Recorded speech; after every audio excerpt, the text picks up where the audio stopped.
Yeah, we're live. It's 2:20 in the afternoon, and hopefully everybody's doing well.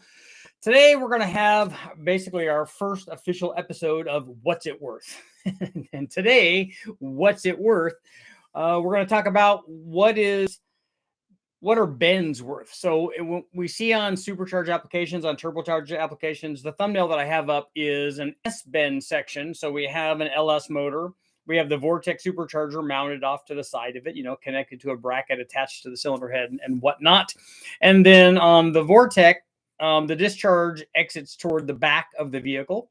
And what happens is they run the discharge tube. This was a non-intercooled version to start out with. Later on, we would put an intercooler on there, but it basically has a tube section that connects from that discharge of the blower going toward the back of the car, toward the people in the car, makes a 180-degree bend, comes forward, and then makes another 180-degree bend going into the throttle body. So it's basically an S-shaped bend.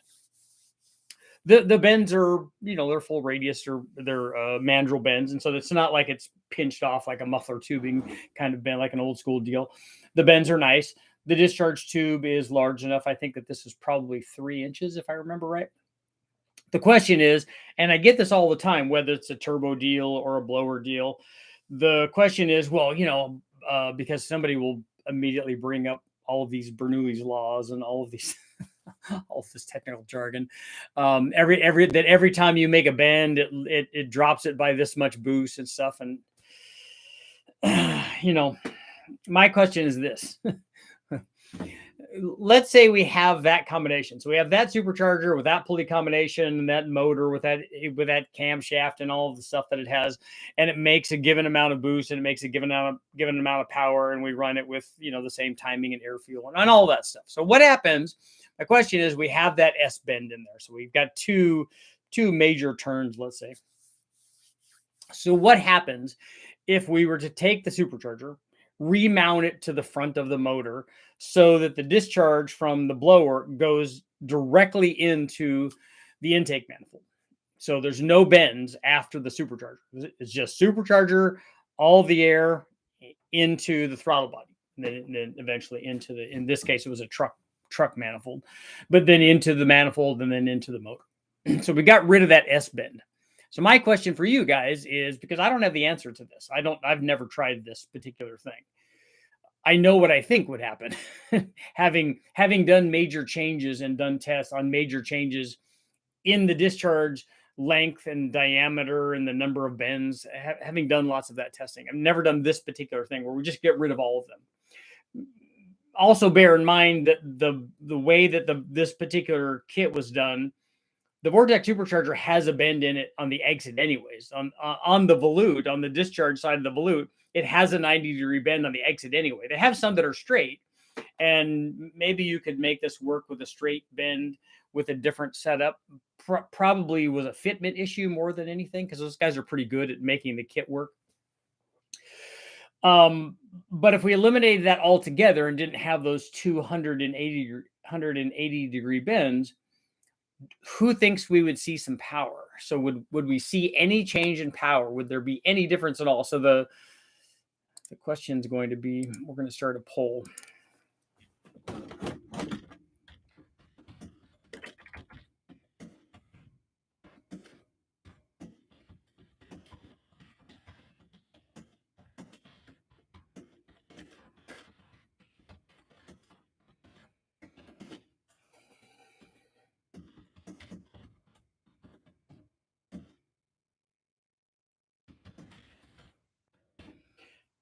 Okay, would we gain 10 plus horsepower? So I'm going to put a number on it.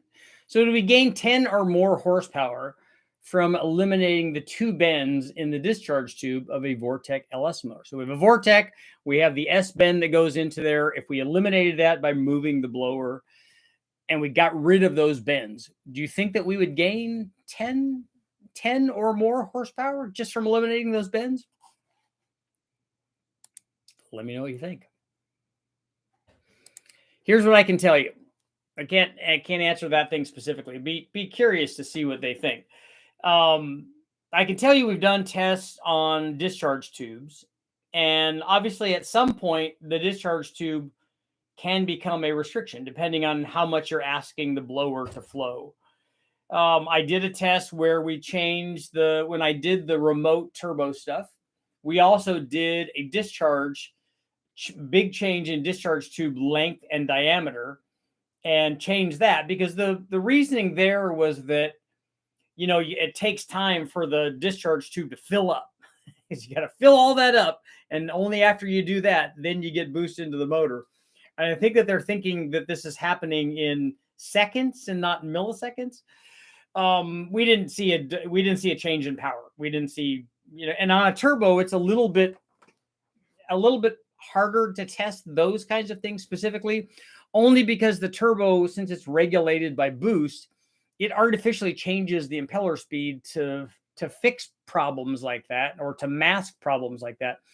A centrifugal blower and a roots blower, if you had it mounted off to the side where, you could discharge into an intercooler or into a tube, kind of like the M90 is on the supercharged, like the T-Bird, the Super Coupe. So if you have a discharge tube and you change that with a blower that's spinning the same speed, a lot of times you get a bigger change in changes that you make, because the blower doesn't artificially speed up. So then you'll see some other kind of change. You'll see a different thing than you see with the turbo a lot of times. So when we did when we did the turbo thing, we didn't see a big change in either response rate or power from a pretty big change in tubing length and diameter. We just didn't see it. Now, obviously on the turbo, coming out of the turbo, the discharge of the turbo is fairly small. We usually have to step that up. I mean, it might be 2 inches or less, and then we step it up to 3 or 4 or whatever the number is. We have to step it up anyways. So we didn't see a big change there, but I did do a test on a Pro Charger, and we did an intercooler upgrade. So we were running up near 1,000 horsepower, 950 or something. And then we were running what they called their standard intercooler. It was a 3-inch inlet and outlet, and we had 3-inch tubing on it. And then we had stepped that up from the discharge of the blower anyway, because it was already smaller than that, if I remember right. And then there was all 3-inch, and then going into the throttle body, which was bigger. And then so we expanded that up. Then we put a bigger intercooler core on that was a 3.5 in and out. And then also we used 3.5-inch tubing on it. And then that picked up power quite a bit. It picked up boost because we were measuring boost in the manifold. It picked up boost there. And we picked up another 50 or 60 horsepower or something from that. So we picked up boost, we picked up power. Those kind of things go together in that particular instance, because in that instance, we were getting near the flow limit of that setup. So the discharge tube and more than likely the intercooler was probably responsible for most of this. But the intercooler, that combination was restrictive. But it really wasn't the bends or the number of bends. It was the whole system was restrictive to how much flow we were asking it to flow. So what I think is on these bends, I honestly don't think you'd see anything. I don't know that you'd even see anything that's measurable. And I do think that the greater the power output that we were testing it at, so the greater the speed of the blow, the greater the flow rate, the greater the boost and the power output, I think then if we were going to see something and that tubing, the S bend in the tubing was going to represent some kind of restriction, it'll more likely represent a restriction at much higher flow and power levels. When we were running this, it was only, I don't know, 600 or 700 horsepower, something like that. Didn't seem to be much of a restriction. It did like have an air-to-water intercooler, as they normally do. And the air-to-water intercooler was a 3.5 in and a 3.5 out. We ran it with 3-inch tubing going to it and 3-inch tubing going out of it. We just stepped it up and stepped it back down with couplers to make that work. I take that back. The discharge of that might have been 3.5 going into the throttle body, but the tubing coming out of the blower was still 3-inch, and it was a little bit longer than it was with the intercooler, and the intercooler still picked up power and dropped temperature quite a bit. So but the thing is, I get these questions a lot, and I get comments from people that are the and engineering experts that tell you, oh yeah, for every bend you lose a half a psi or quarter psi or tenth of a psi or whatever their formula is, that I'm sure is not 100% accurate, because the type of bend and the angle of the bend and then the flow rate and there would be a lot of things that would go into that would change it as an absolute. We all like easy, simple, absolute math like that.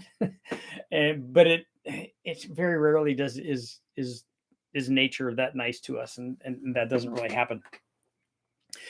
But and then the other question is, if there is some power to be gained there. So let's say that would we go to the trouble of moving the blower so that it could discharge straight into the manifold, whatever manifold you have. If there are any gains there, is that worth reconfiguring the whole blower position and mount and all of that? And then creating other problems, because if you mount the blower right there in front of the throttle body, it's going to be problematic for everything else. It's going to be problematic for the whole belt system is going to be out of whack, and it's going to be difficult to do that.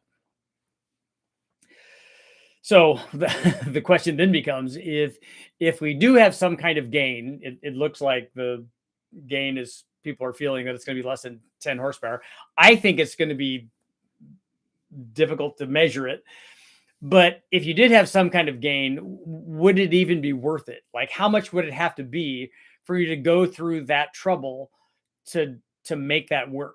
Like, are you in a situation where, okay, I'm in a situation where I need that last half a horsepower, 1 horsepower, 5 or 10 or whatever it is? Am I in a position where I need that? Or can I just spin the blower faster or put an intercooler on it or do something else that gives me that power? That's a lot easier to do. At what point do we go to these extreme measures when we look at this stuff? And again, we don't even know if it's worthwhile, but if it was worthwhile, even if we decided we do testing where we rig that up temporarily just to make it work so we can test the theory on it and then blow it in there and go, oh yeah, that was worth half a horsepower, 2 or whatever the number is. Okay, we got some power, but now do I go to all of this trouble and expense and time to make that work?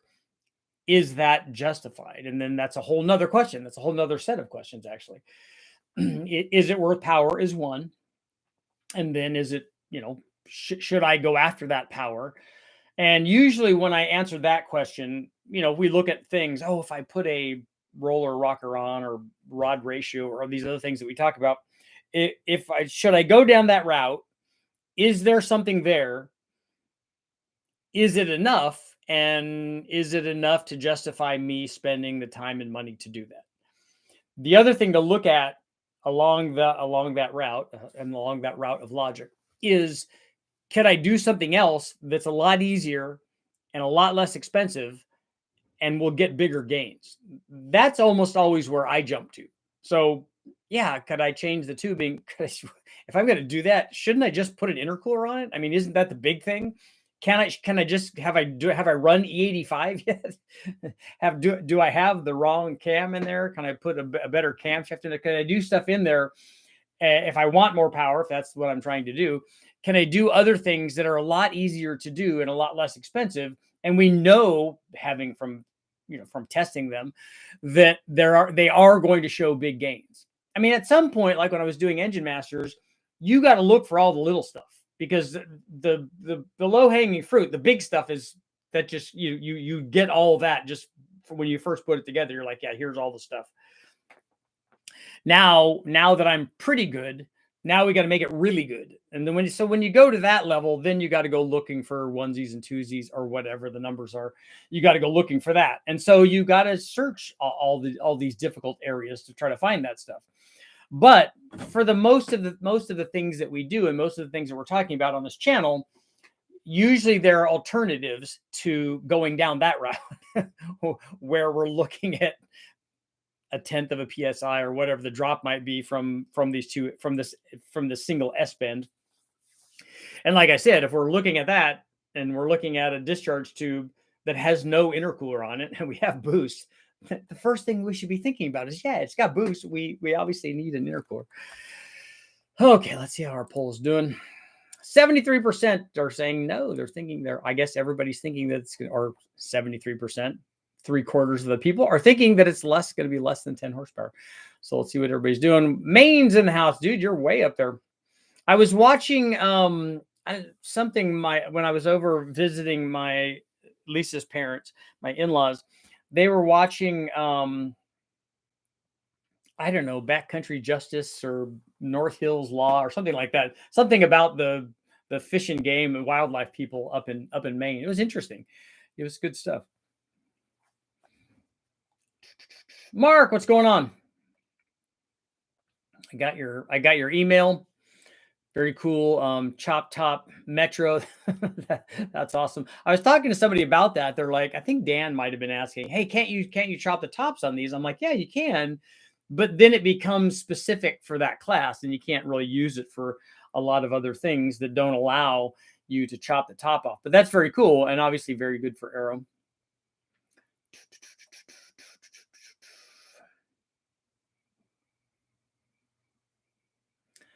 There's one build, I think it's an F100 truck that has charge pipes made out of square tubing. Yeah, you can do that. Usually the thinking though is in with discharge tubes and this is the same thing with cylinder heads that they, for a long time on big blocks and on LS's motors, they went to rectangle port heads, the bigger ones, the rectangle ports on big blocks, and then oval ports were the low performance ones, or rectangle ports were the high performance ones because they flowed more. But most people found that in a squared corner, the flow rate in that corner is very, very low. So if you just round that, you can take off port volume, which can be beneficial, and not hurt flow, which, obviously you would be looking at. So the oval or the roval kind of thing seems to be a little bit more popular. You would see gains in power when the supercharger is flowing the maximum it can flow, assuming that the discharge side didn't already flow more than the blower can support. No way you'd gain 10. Theoretically, there should be a gain, but practically maybe negligible. Yep.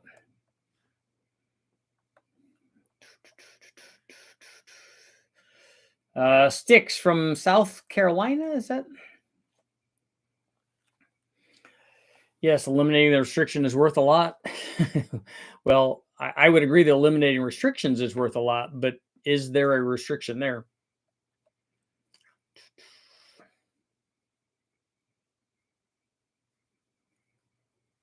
Like Freiberger's discharge 2 with its 3/4 inch air hole. I don't know what that is. Get away! What's going on? Turbo Sentra.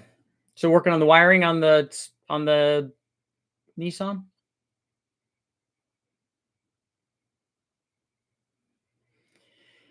You might get 1 million views if you did a video and made a charge pipe that looks like one of those novelty bendy straws.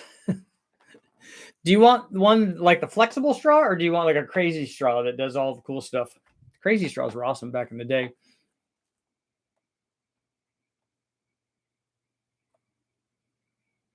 It's in the Engine Master series. So why did he put a hole in the discharge tube?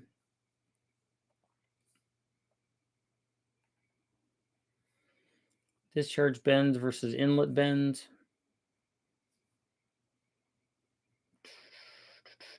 I've done air inlet systems, but the bends are not the thing that change the power.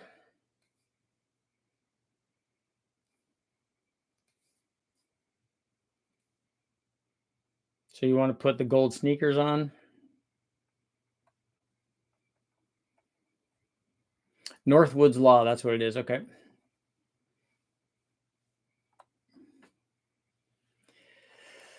Maybe a super bendy charge pipe with a bunch of cooling on it might act as a crude intercooler that's better than a straight pipe with no cooling. How are you going to get cooling to the discharge tube without an intercooler? Wrong cam, rod ratio. That's right. 9 horsepower. It should be 9.9 then, right? Why don't they make the inner core like an evaporator, put it in a plastic box like an air filter? Just working away at the fire department, Mark. Could you give the air some type of tornado effect that makes more power? We've tried those tornadoes, and that actually doesn't work. LSR, you think a discharge 2 would be 5 horsepower? Punisher, what's going on?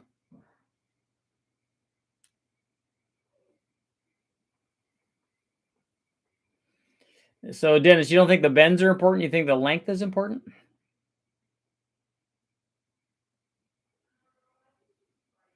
Has a sloppy mechanic intake pipe test already been mentioned? What did Matt test on that? I didn't see it. DM, I have not found a transmission yet for the Metro.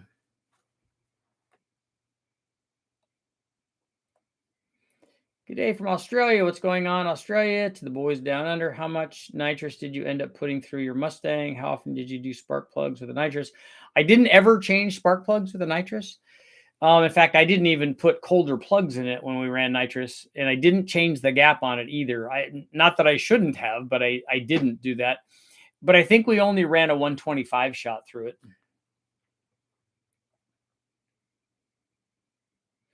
The number of bends in the discharge doesn't matter.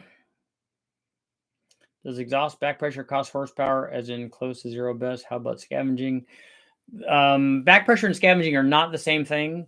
Scavenging is usually done primarily by the header, but there are some waves that are happening after the header. And back pressure is not desirable. And especially on a turbo application.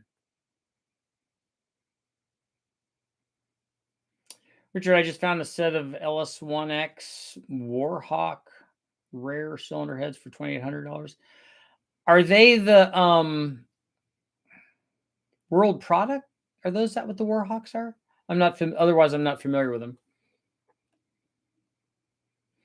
What is the boost level you go from BR7 to BR6? I don't know that that's specifically a boost level.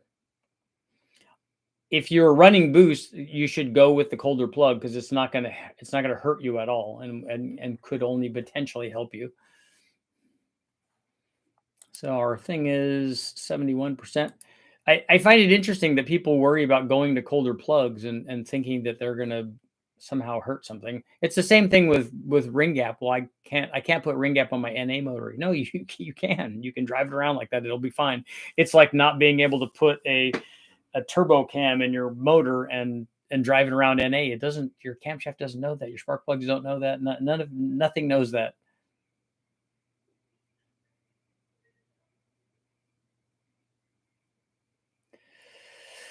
Matt tested a not good versus pretty inner core pipe on the Colorado.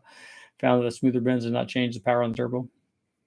I mean, if you look at what the guys did on the exhaust on Engine Masters, they beat the heck out of those headers, and nobody in their right mind looking at that header would say that's not going to hurt power. Everybody said, oh, that would definitely be restrictive and it would definitely hurt power. That's why you test stuff, to know what the reality is.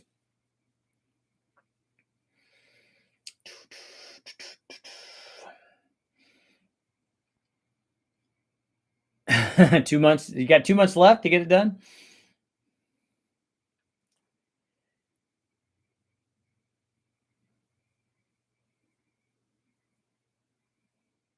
Yeah, Danny, I agree. I don't think, especially on this particular one, at this particular power level, I don't think we would see anything, but it'd be interesting. I don't know if it's worth doing that test because it's not realistic and nobody's ever going to do it, but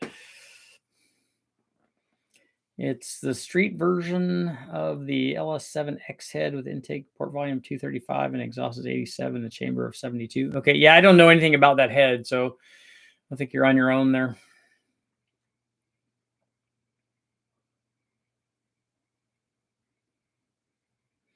I tested some heads, some world product ones way back, but they were problematic and not very powerful.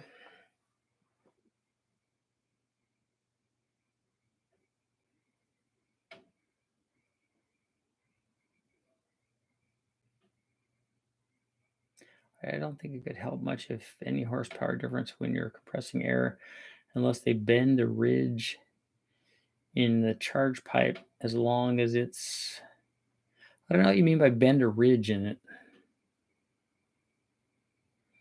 You can test a pipe that has a kink in it. So instead of a mandrel bend, it's got a crush bend on it.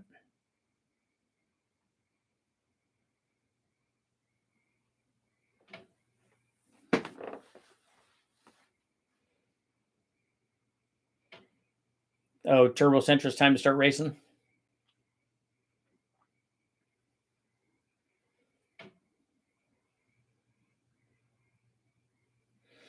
Yeah, if you make a bend like the old muffler tubing bends that they use on their machines, and it crushes the inside of the pipe and changes the flow orifice of the bend, then you can have a restriction. But on a mandrel bend, where it's a consistent diameter all the way through the bend, you should have the same flow, other than what happens is airflow tends to stack up on the outside.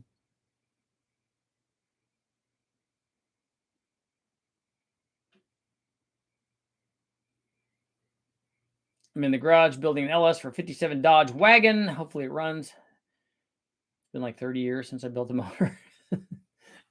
That's good though. You got to get back into it.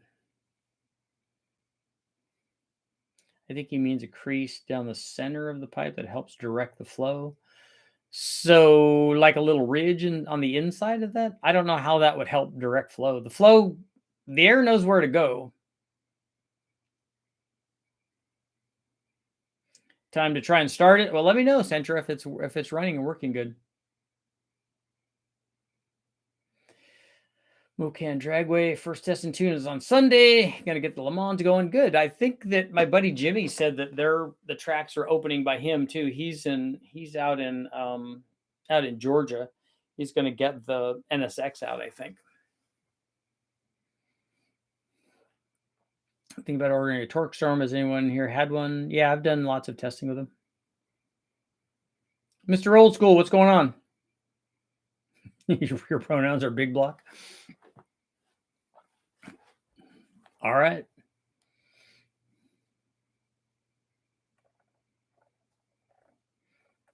A sail fin on the inside.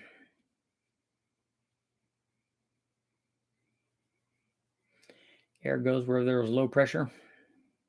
That's how the exhaust pipe.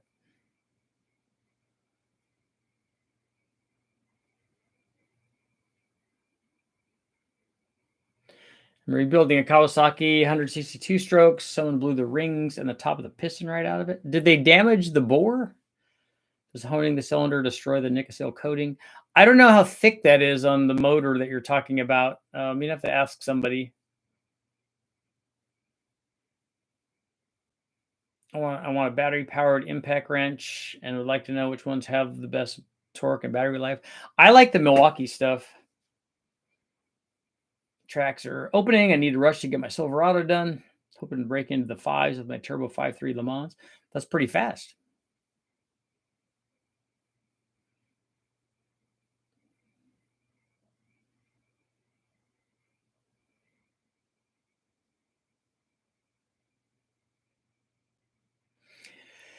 I think I'm going to get another carburetor for the GOPED. head. It doesn't have any top end.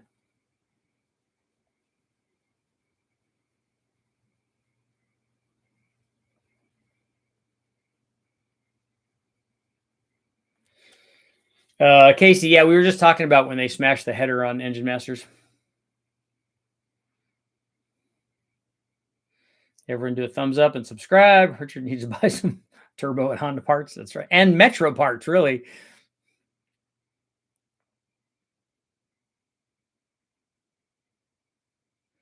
Is there a golden rule for intake length to cubic inch ratio? No, that's not a thing.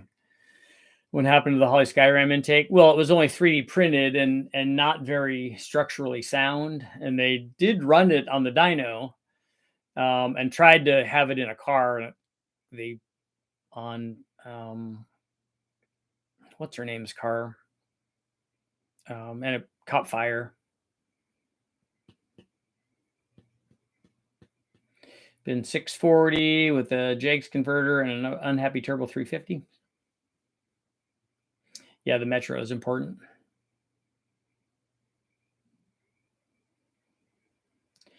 There's a place in upstate that redoes cylinders with Nicosil coating. Had one done for 250. Seems like a lot. Can't you just buy a whole nother bike for that? Probably not anymore. Try Electron carb, easy to tune, razor lower the needle.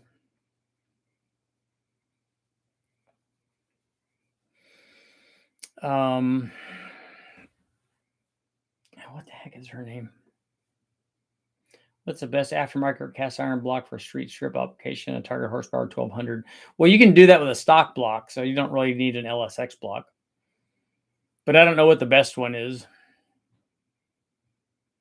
Need to do a big bang Jeep motor. I'm not going to do a big bang one of those, but I would like to do a just build up some stuff on it.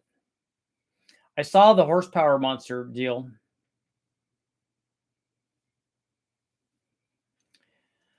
They ran 1,082 at 27 pounds, but they didn't back up the run. Why did they need to back up the run? Did it do what it was supposed to do? Had they made other runs on it? I'm sure that they didn't just set it at 27 and go, right? All right, Rick, we'll see you installing engine harness on my charger. Have to take the PCM to Flash Masters. Cool.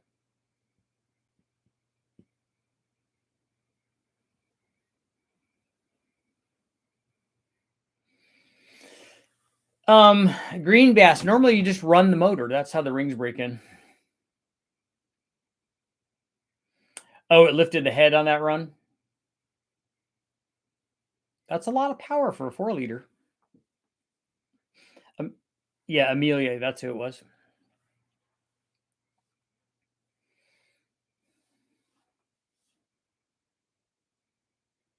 Yeah, she had the Corvette, right? The twin turbo C8 thing. I talked to her about doing an LS motor a long time ago, but we never put anything together.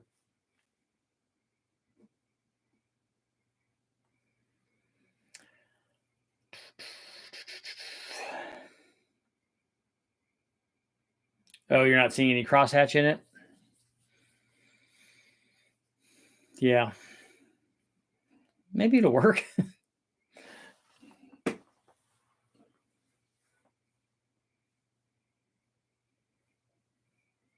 I would think that there would have been a crosshatch originally.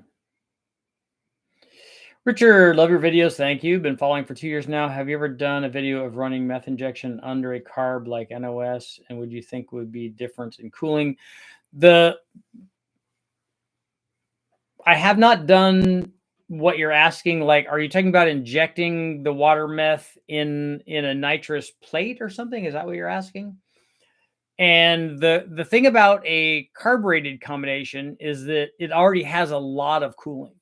So I doubt you would get much more cooling. I mean, there might be some from a water meth deal, but you would reduce the chance of detonation on top of the fuel cooling that you get from a carburetor, because you're going to change the detonation threshold in the combustion chamber. So you're going to change effectively the octane rating and the cooling in the combustion chamber, where it's going to be important.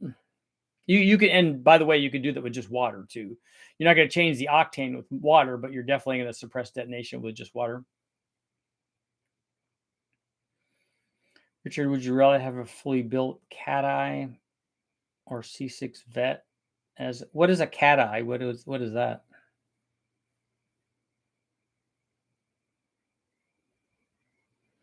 Have you ever tested a Chrysler Slant 6 with a turbo? No, I have a Chrysler Slant 6 that just needs to go back together.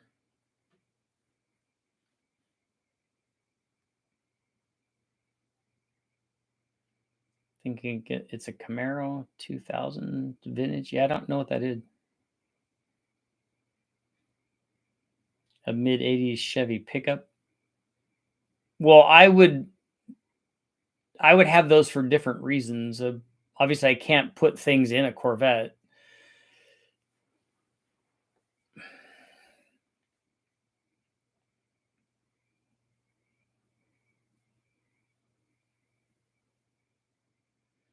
So I can't carry motors, which I do a lot in the truck. But I do like C6 Corvettes. But that's not a good daily driver, though. I mean, it might be if you're young and single and are not carrying motors around.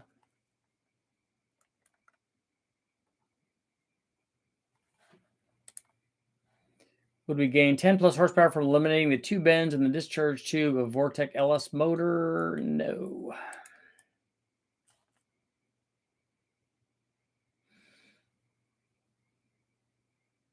When you said cat eye, I was thinking, is he talking about the 4i Mustang? Is that? But that was not it. C6 Corvette with a trailer. I thought about doing that, making a little engine trailer that I could have. I was going to make it for behind the Civic, for behind the VX.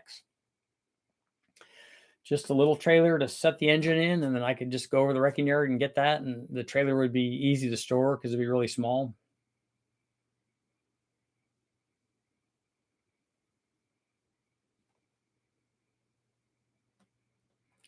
Do you think 87 is good enough for an engine making mid 400s? Crank horsepower, I'm guessing, was what CHP is in a woods vehicle. What is a woods vehicle?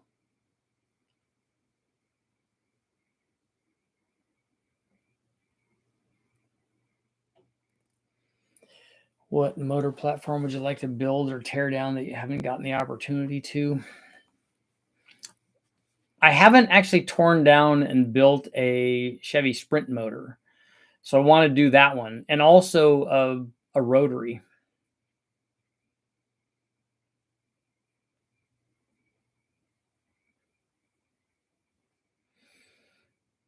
Yeah, green bass. I would like a small truck rather than the truck that I have. We don't have a boat anymore, so don't really need to tow anything with it. And what I would like is like a Rampage. It would be great.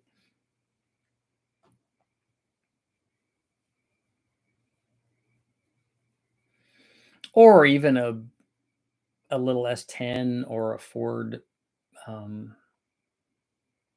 What are the little Ford trucks? I keep coming up with Rampage. Rangers, that's what I'm thinking of. Rotary aircraft. Yeah, I don't think I'm getting an aircraft. Rampage, 100 horsepower, 300 mile or 30 mile per gallon engine toter. Yeah, I would want mine to get better than 30 miles per gallon. And I wouldn't make it a 100 horsepower one. Mine would be a turbo one. 4.8 stock NA Can-Am filter, 4-inch piping with 190-degree bend versus no filter or 90-degree bend. And I got 7 horsepower. I think the filter played more into the gain than a bend. Are you talking about you ran this on a chassis dyno?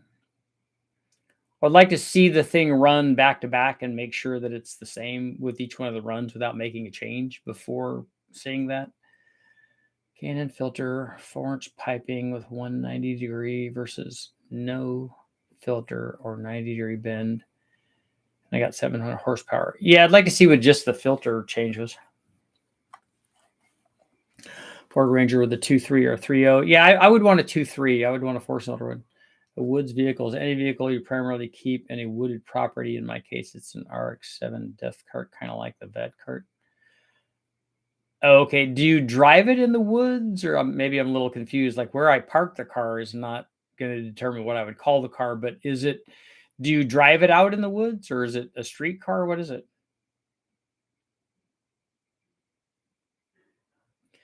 There's a little Sprint for sale nearby me for $250. That's good. That's why I bought my 41 Ford, a small pickup to drive. Chrysler stopped selling the Rampage after all the pool cleaners bought one. Yeah, my brother was a pool cleaner too, but he didn't have a Rampage. He had a little mini truck, but I think his was a Toyota. Some of those old the compact pickups don't do well on highway. They don't. That's right. Danny, it's an off-road vehicle. Okay.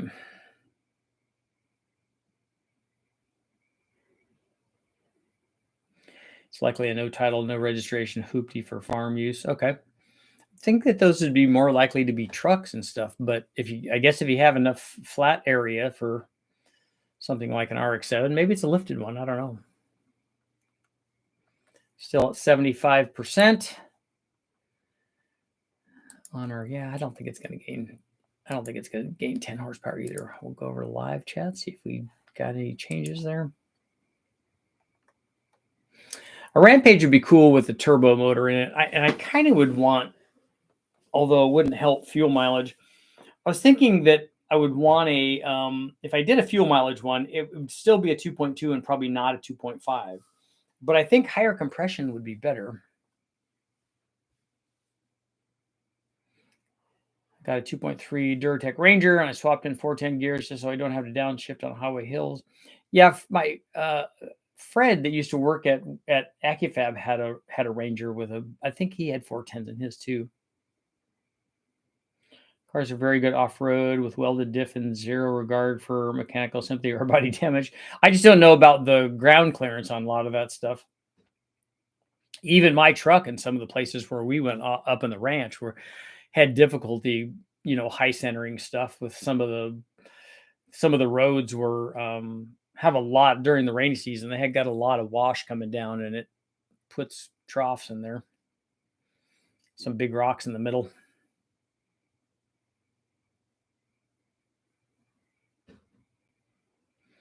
Turbo D50s are awesome. Small trucks, yeah, those are good. I guess you don't fancy the Ford Maverick or the price at the moment.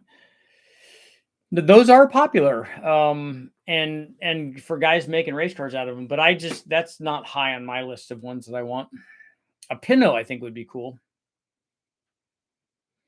Is there a preferred injector angle for an intake runner? There probably is, but I don't think the injector angle is absolute. I think it's you'd have to look at the port, and you have to look at the valve angle. You have to look at a bunch of stuff. I remember Brian did some testing on that with one of the manifolds that he did, and it was even specific to I think it was specific to the valve angle on the head that they were doing, because they had some problems with it and then had to change it, and it was interesting. The new Maverick truck. Okay, yeah, I don't know anything about that. It's a hybrid four-door pickup thing, like a Honda Ridgeline.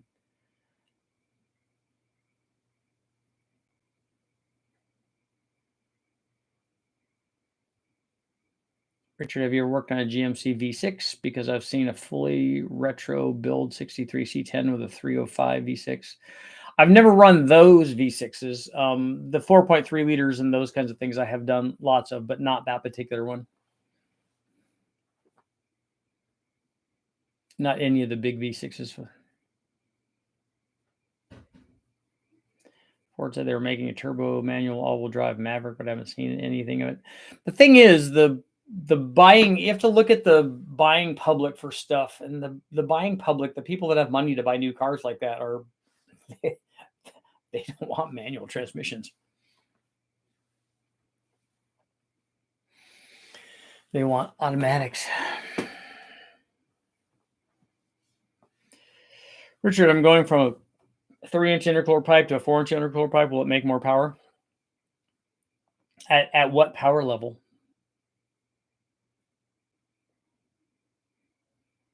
They come with a beer cooler in the bed on the Ridgeline.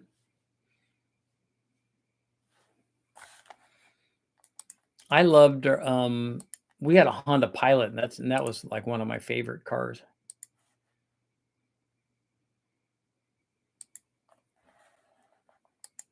I like that more. After that we had a Volvo, an XC90, I think, and then Lisa has a Mercedes now, and we also had a Yukon Denali. And of all those, the Honda Pilot was my favorite. Turbo Man, if you're going from 3-inch to 4-inch, have you already run it with a 3-inch so you know how much power it makes? Then you can test the 4-inch. If you're going to a 4-inch without ever having run it or tested it, then you're not going to hurt it in any way. So you can definitely do that.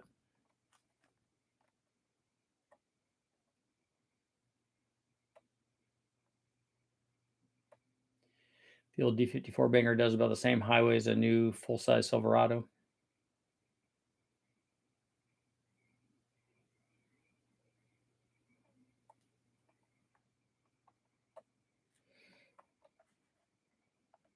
Yeah, I haven't seen. I don't know why you would go to 4-inch, but is your intercooler outlet 4-inch or something?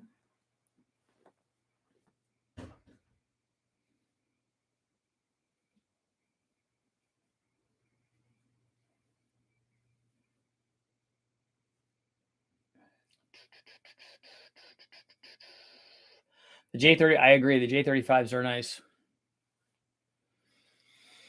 And the J32s and the J37s, all the Js.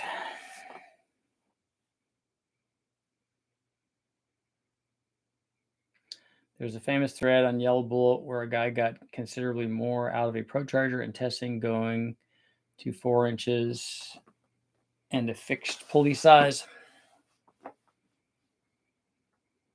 Did he change the intercooler also?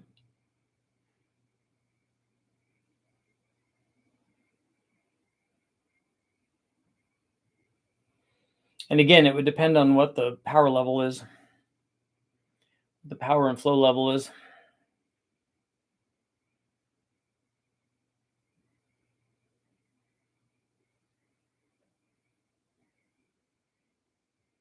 So he ran the same intercooler and he changed the tubing size and he lowered the charge temperature. Did the boost change? My 5.3 is running rough. I just pulled an engine code for cylinder 5 is missing. I just did delete. It drove fine for 60 miles, then it stopped and started back up, and now it misfires. Sucking through the oil reserve. I don't know what that's. So you got to start over. Did you make a change from stock? Is something changed? Did you have a 5.3 and you did a DOD delete on it, and then now it's not running right? Is that what happened?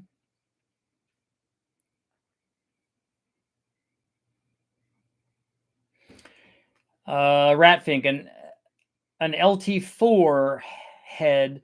Are you talking about the Gen 2 stuff or the Gen 5 stuff?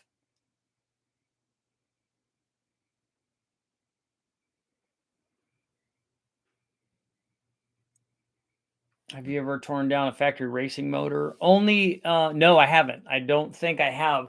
The guys at Westech have some of the older like cup motors, but I don't remember them ever tearing one of those apart. And I've never torn apart a LS7R from a C6R program.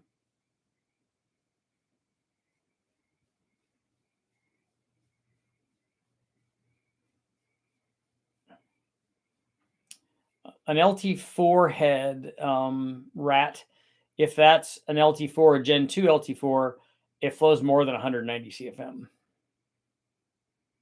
And an LT4 flows more than LT1. I flowed both of those heads because I had both of them. The LT4 is an upgrade for the LT1 head.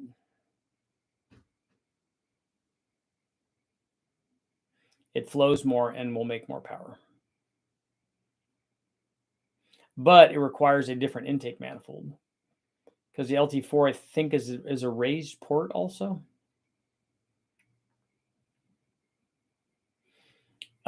Yeah, blackout. You need to check and make sure, and it would be hard to do when you did your DOD delete. Did you change the camshaft in it?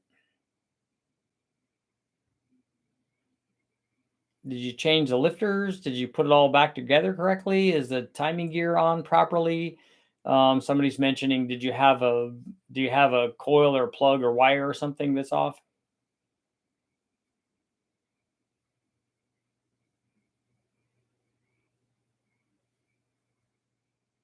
Solid Rock Auto building a Fox body with a turbo 520 stroker Ford at 7 psi. Holly Sniper TBI injection. We'll be running race gas. I need an intercooler. You can run it like that. I mean, it'll be better if you have an intercooler, but that's essentially a blow through with fuel. So on a TBI injection, so you'll be fine. I ran mine for a long time with at 7 psi with no intercooler on it.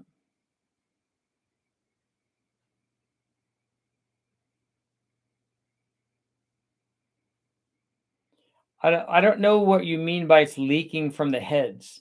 Is oil coming out of the valve cover? Where is oil coming from that it's leaking?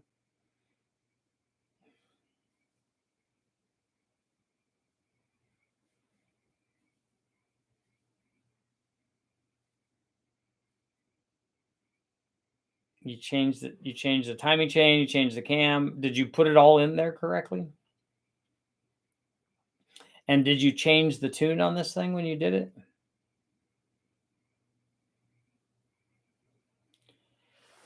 $624 head worth cleaning up. What is a $624 head? I've never heard of that.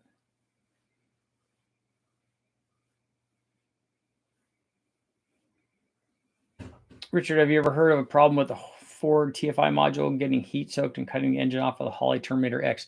I've never run a Terminator X. I've never run a TFI module with a Holley, so I've never tried that.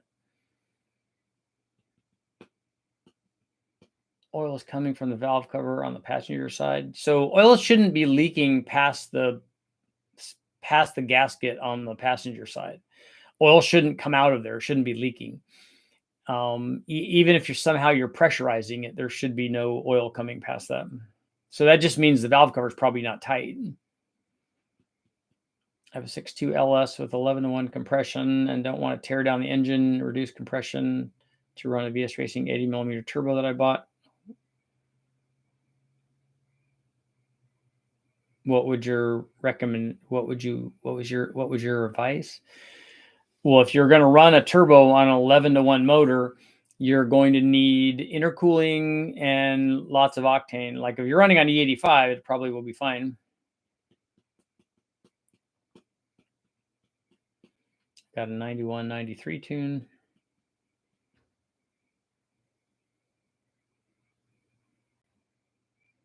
$624 heads are prone to crack, thin casting. What is a 624 head? What kind of motor is that on? I don't recognize that casting number. Would we gain 10 horsepower from eliminating two bends in the discharge tube of a VORTECH LS motor? We're going to end our poll at 75% saying no.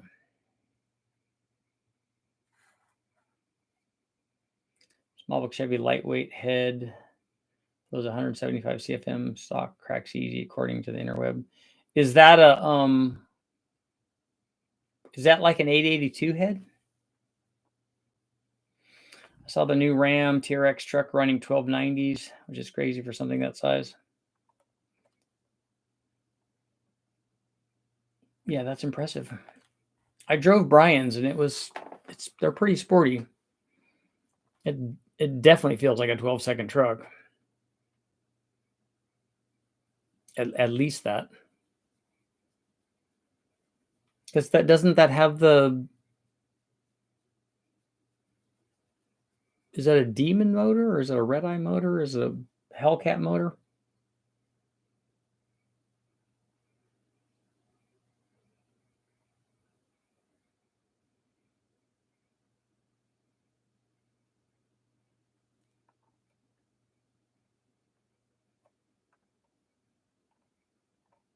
Scrolling back up here.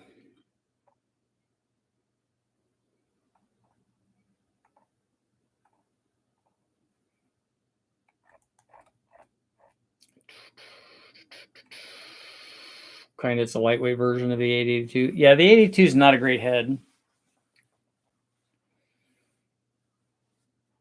It sounds like the head's loose. Guy local to me races at the strip with slicks running 10s. Yeah. Oh, the TRX. Okay. Yeah, it feels very, very sporty. Yeah, DOD needs to be turned off in the programming. you need to plug the holes. You need to change the cam. You need to change the lifters. And then you need to put it all back together correctly.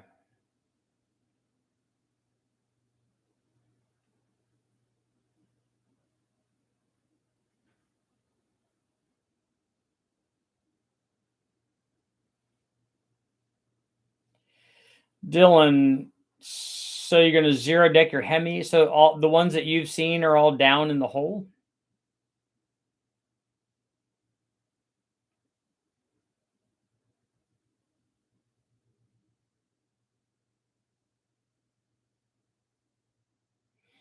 I honestly don't remember measuring a bunch of the Hemi stuff.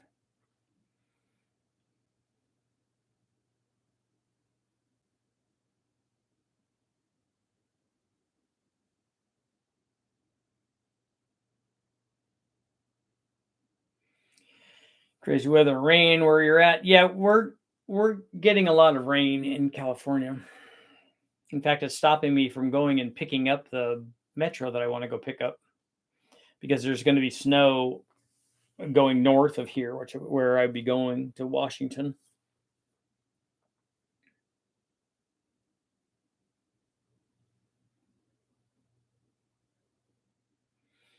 Yeah, zero decking is a good idea, as long as you have the right gasket thickness. It's all good. I'm in Spokane. Hello from the knee-deep snow up in Canada, my Canadian brethren.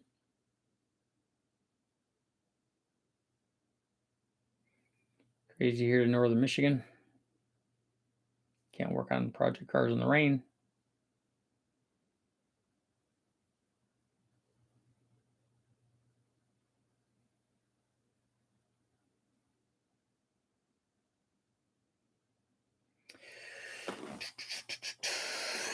Richard, you are the LS GOAT.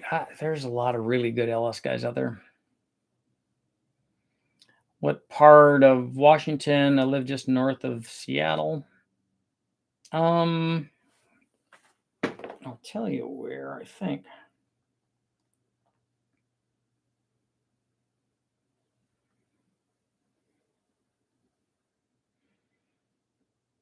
Let's see here.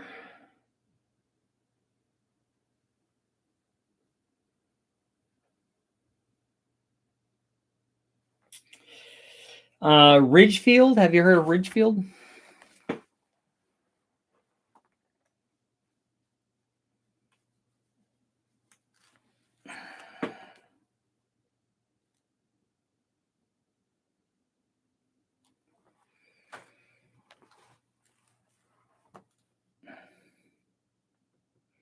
First generation small block head castings are so confusing. There's a few different ones.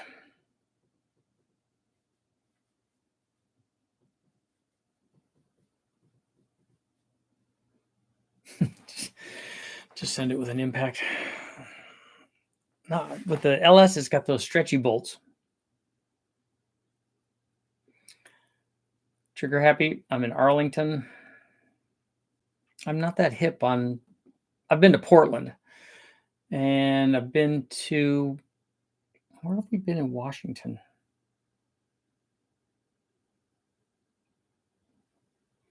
Been to the Oregon Caves. Been to Carter Meadows. Been to Bend. I'm trying to remember going up into Washington. I don't know if I've been there.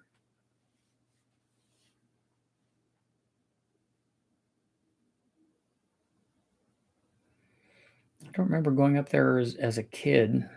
And we didn't, I don't think we ever raced up there. I think Portland as far as we went.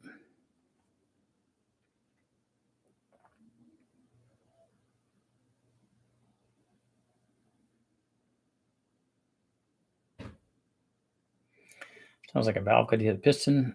Yeah, if the cam's not right, that could be a problem.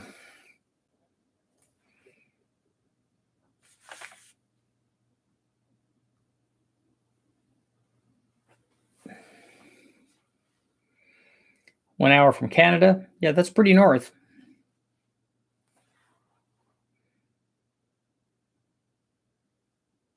Just north of the Washington-Oregon border. That's what I was told, yeah.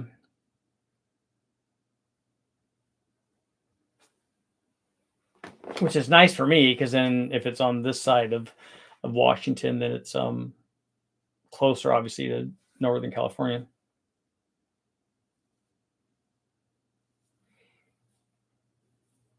Old school dragster. The Ugga Dugga thing, I think, came from Matt at Sloppy. Southern Minnesota's in the house. Would an 850 blow through act up if you're running it NA? I don't, if you're running it only NA as an NA carb, I don't know how well it would work.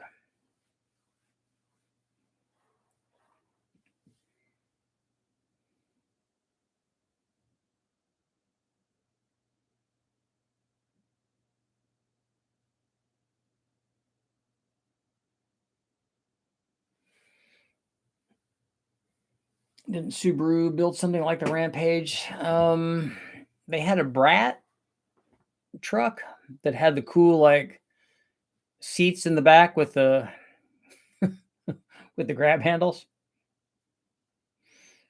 Those were cool. So the guys could sit in the back, and which was I'm sure has since been outlawed. They had the grab handles so that you could jump the truck with the people in it.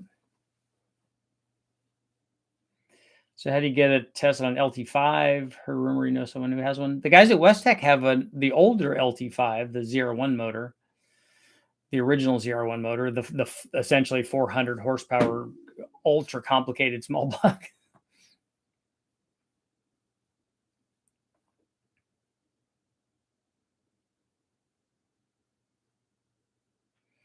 Sent you a message on Facebook. We had a parts Brat for a parts getter. They were cool. I remember a guy in school had one, and they used to beat on it pretty hard.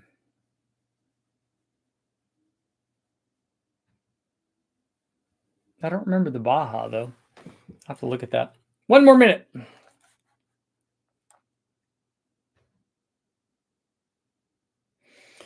LS73, happy to help, man.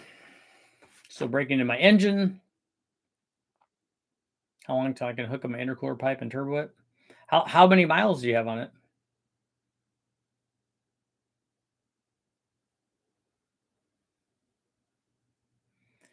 What's the Volkswagen pickup thing called? Oh yeah, the little the Volkswagen Rabbit pickup one, right? I like those. And I think that they had diesel versions of that, which would be really cool. I'll go back to chasing aliens. Have you found some? There's a Subaru Brumby here, even cooler. No rear seats in it though? Yeah, I wondered about the legality of those. And on that note, it is time to go. Thank you guys all for showing up. I'm going to try to be back tonight.